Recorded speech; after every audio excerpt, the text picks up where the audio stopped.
Hello guys, my name is Indu Benchwal. I am an English trainer and welcome back to my Indu's Magical English Spoken Classes. Guys, आज का जो मेरा topic है that is modals. Guys, आपको याद होगा इससे पहले मैंने imperative का एक वीडियो आपके लिए अपलोड किया था जिसमें मैंने 4 एक्सप्रेशंस के बारे में आपको पढ़ाया था. 4 एक्सप्रेशंस जिसमें ऑर्डर, एडवाइस, रिक्वेस्ट, प्रोहिबिशन के बारे में हमने पढ़ा था. उसमें गाइस हमने 4 एक्सप्रेशंस पढ़े थे जिसमें सब्जेक्ट नहीं यूज होता है बिकॉज सब्जेक्ट सामने वाला होता है. ये मोडाल्स क्या है गाइस, इसमें हम बहुत सारे एक्सप्रेशंस पढ़ेंगे. एक तरीके से इंपैरेटिव को हम मोडाल्स का छोटा भाई कह सकते हैं. क्यों? क्योंकि उसमें 4 एक्सप्रेशंस पढ़ते हैं और इसमें हम बहुत सारे एक्सप्रेशंस पढ़ते हैं. उसमें हम बिना सब्जेक्ट के सेंटेंसेस को बनाते हैं. खाना खाओ, खाना मत खाओ, कृपया खाना खाओ, राइट. इसमें हम बिना सब्जेक्ट के सेंटेंसेस नहीं बना सकते. तो what is the main thing कि यहाँ पर सब्जेक्ट जरूर आएगा और इंपैरेटिव में नहीं आता है. दूसरी चीज क्या है कि यहाँ पर आपको जो चीजें हैं बहुत सारी पढ़नी है, एक्सप्रेशंस बहुत सारे पढ़ने हैं. वहां पे आप 4 एक्सप्रेशंस पढ़ते हैं इंपैरेटिव में. इतना सा डिफरेंस है. तो चलिए मोडाल्स में सबसे पहला टॉपिक जो आज मैं शुरू करने जा रही हूं that is your should. The first topic which I am gonna start that is your should. Should means advice, सलाह देना.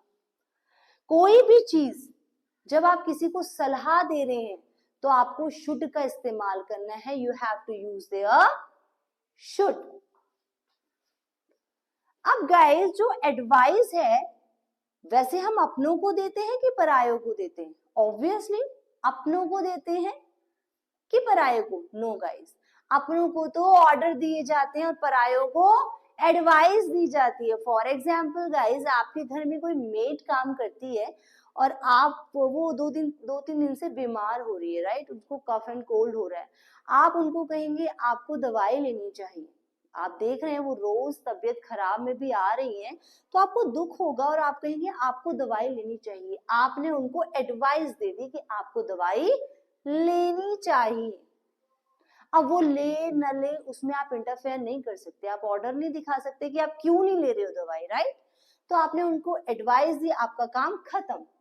पर यही सेम कंडीशन आपके घर के किसी पर्सन की है, वाइफ की, हस्बैंड की, डॉटर की, सन की, तब भी आप यही कहेंगे आपको दवाई लेनी चाहिए. आप कहेंगे आपने दवाई क्यों नहीं ली? आपको दवाई लेनी चाहिए, आपको दवाई लेनी है बिकॉज ठीक होना है ना, right. So it is your order. Means अपनों को आप ऑर्डर देते हैं. आपके गली में कोई बच्चा है वो स्मोक कर रहा है, आपको बुरा लग रहा है, आप कहते हैं बेटे आपको स्मोक नहीं करना चाहिए. आपने एडवाइस दी, काम खत्म. अब इसके बाद भी वो स्मोक कर रहा है तो आप उसको मार नहीं सकते. पर यही सेम कंडीशन अगर आपके घर का कोई बच्चा करता है तो आपको बुरा नहीं, बहुत बुरा लगता है. आप उसको ऑर्डर देंगे कि दिख गया ये सब करते हुए तो देख लेना. इट मीन्स आपको उस टाइम पे ऑर्डर देना होता है बिकॉज उस बच्चे को डराना है कि आपने स्मोक नहीं करना है.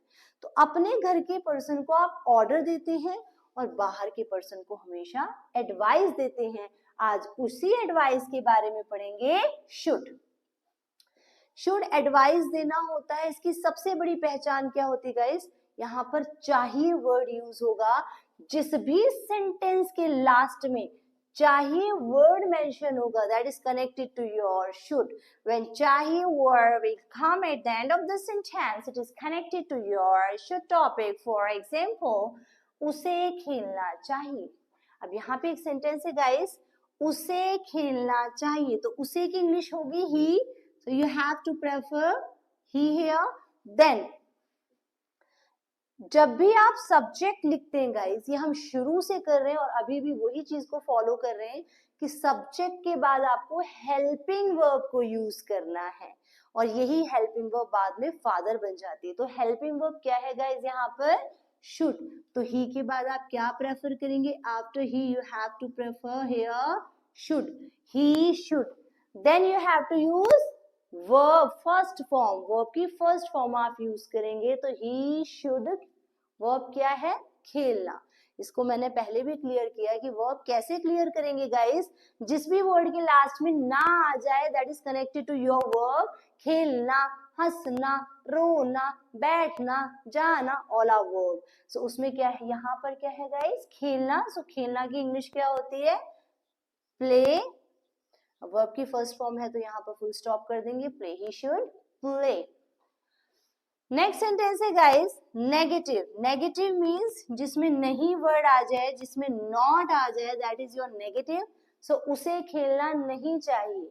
सो you have to use first of all he, same process जो आज तक हम फॉलो करते आए हैं, एंड ही के बाद आप हेल्पिंग वर्ब यूज करेंगे। You have to use helping verb here, then helping verb के बाद आप नॉट यूज करेंगे।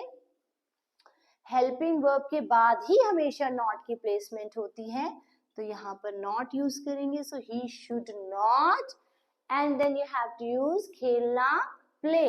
So he should not play. Structure सिर्फ इतना बनता है गाइस, सब्जेक्ट, फिर हेल्पिंग वर्ब, फिर वर्ब, और फिर आप लास्ट में जाके ऑब्जेक्ट को यूज करते हैं। याद रखिएगा गाइस, हेल्पिंग वर्ब के बाद ही हमेशा नॉट की प्लेसमेंट होती है, और हेल्पिंग वर्ब एक ही होती है। You have to keep in your mind, जैसे फादर एक होते हैं, राइट। फादर चेयर पे एक ही पर्सन बैठ सकता है हमेशा, दो दो नहीं बिठा सकते। इसीलिए सेम लाइक आपको यहाँ पे ये सोचना है कि हेल्पिंग वर्ब एक ही होती है। अब चलते हैं गाइस इंटेरोगेटिव की तरफ। इंटेरोगेटिव में क्या पहचान होती है? What is the basic identification of interrogative sentence? When क्या word is coming in the front of the sentence, क्या word sentence के शुरू में आ जाए, that is your interrogative. So क्या अब means जब भी डाइनिंग टेबल पे खाना खाने के लिए बैठेंगे गाइस, तो कौन सबसे पहले फ्रंट पे बैठते हैं? आपके फादर। अब यहाँ पर फादर कौन है गाइस? शुड, ये यहाँ पर फादर होंगे, तो सबसे पहले फादर को प्रेफर करेंगे। डाइनिंग टेबल की फ्रंट सीट पर सबसे पहले फादर बैठेंगे, आपके पापा जी बैठेंगे, एंड उसके बाद सारा सेंटेंस पहले सेंटेंस की तरह जाएगा। ही शुड आ चुका है, स्किप करेंगे। ही प्ले, ही प्ले, क्वेश्चन मार्क। देन है इंटेरोगेटिव नेगेटिव, मींस क्या वर्ड भी सेंटेंस के शुरू में होगा, देन नेगेटिव नहीं वर्ड भी होगा। सो सेंटेंस क्या बनेगा? क्या उसे नहीं खेलना चाहिए? सो सबसे पहले पापा जी आ जाएंगे। पापा जी कौन है? आपके फादर कौन है? शुड। शुड आगे आते ही गाइस ये नेगेटिव है, तो सारा सेंटेंस नेगेटिव की तरह जाएगा। ही शुड आ चुका है, स्किप करेंगे। एक बार शुड का बर्गर खा लिया इसने, इट मीन्स एक बार शुड आ चुका है, दोबारा नहीं आ सकता। So he not play, should आ चुका है, स्किप करेंगे। He not play, he not play, question mark. अब चलते हैं WH फैमिली की तरफ। WH फैमिली मीन्स जिसमें क्या, क्यों, कब, कैसे सेंटेंस के बीच में आ जाए। क्या वर्ड सेंटेंस के शुरू में आता है गाइस? इंटेरोगेटिव। अगर वही क्वेश्चन वर्ड सेंटेंस के बीच में आ जाए तो WH फैमिली। WH फैमिली क्या होते हैं गाइस? जो भी वर्ड WH या H से शुरू हो, that is your WH family. How, what, where, ये सब आपके WH फैमिली होते हैं। तो यहाँ पर क्यों है गाइस, और क्यों की इंग्लिश होती है वाई, WHY। और मैंने आपको पहले भी समझाया था गाइस, जितनी भी WH फैमिली है वो सब आपके दादाजी हैं। जितनी भी हेल्पिंग वर्ब है इंग्लिश में वो सब आपके पापा जी हैं, और पापा जी फ्रंट पर बैठते हैं। यहाँ पर हेल्पिंग वर्ब शुड थी, इसलिए शुड फ्रंट पे आ गई। अब वाई क्या है? WH family. और जब भी WH फैमिली की हम बात करेंगे तो दादाजी का नंबर आएगा। और मैंने पहले भी मेंशन किया है गाइस कि WH फैमिली की सबसे बड़ी पहचान होती है कि क्वेश्चन वर्ड सेंटेंस के बीच में आ जाए तो WH फैमिली है, अगर शुरू में क्या वर्ड आ जाए तो इंटेरोगेटिव है, राइट। अब जब भी हम WH फैमिली की बात करेंगे तो दादाजी सबसे पहले फ्रंट पे बैठेंगे, बिकॉज आज दादाजी का कॉल आया कि मैं भी खाना खाने के लिए आ रहा हूँ, तो अब दादाजी पहले बिठाएंगे आप, राइट। सो यहाँ से क्या कॉन्सेप्ट हमने क्लियर कर चुके हैं अभी तक कि जितनी भी WH फैमिली है वो आपके ग्रैंडफादर हैं, और जब भी ग्रैंडफादर की बात करेंगे तो पहले ग्रैंडफादर बैठेंगे, फिर फादर बैठेंगे, फिर सारा सेंटेंस पहले सेंटेंस की तरह जाएगा। तो means WH family why, then father को फादर जरूर लिखना है गाइस। कई स्टूडेंट कहते हैं madam why he should play भी तो कर सकते हैं। नो गाइस, एक बात याद रखिए कि दादाजी के बाद पापा को नहीं लिखेंगे तो पापा बुरा मान जाएंगे। दादाजी के बाद पापा जी आपको पूछेंगे भी नहीं, right? So means why should, दादाजी के बाद हमेशा पापा जी की प्लेसमेंट याद रखनी है आपने। So why should he play, question mark means दादाजी, ग्रैंडफादर लिख लीजिए गाइस, देन फादर, फिर सारा सेंटेंस पहले सेंटेंस की तरह जाएगा। ही शुड आ चुका है, स्किप करेंगे। ही प्ले, क्वेश्चन मार्क। अब last is that WH family negative means question word तो होगा सेंटेंस के बीच में, प्लस नहीं भी होगा तो सेंटेंस क्या बनेगा गाइस? उसे क्यों नहीं खेलना चाहिए। सो सेम स्ट्रक्चर यहाँ पर भी फॉलो करेंगे। We have to use same kind of formula. What is that? सबसे पहले WH फैमिली यूज करेंगे, मीन्स दादाजी को यूज करेंगे, बिकॉज क्यों आ गए? WH फैमिली आ गई, और इंग्लिश में जितनी भी WH फैमिली वो आपके दादाजी हैं। तो सबसे पहले दादाजी को यूज करेंगे, देन पापा जी जो आपके शुड हैं गाइस, दादाजी, पापा जी, और नेगेटिव है तो सारा सेंटेंस नेगेटिव की तरह जाएगा।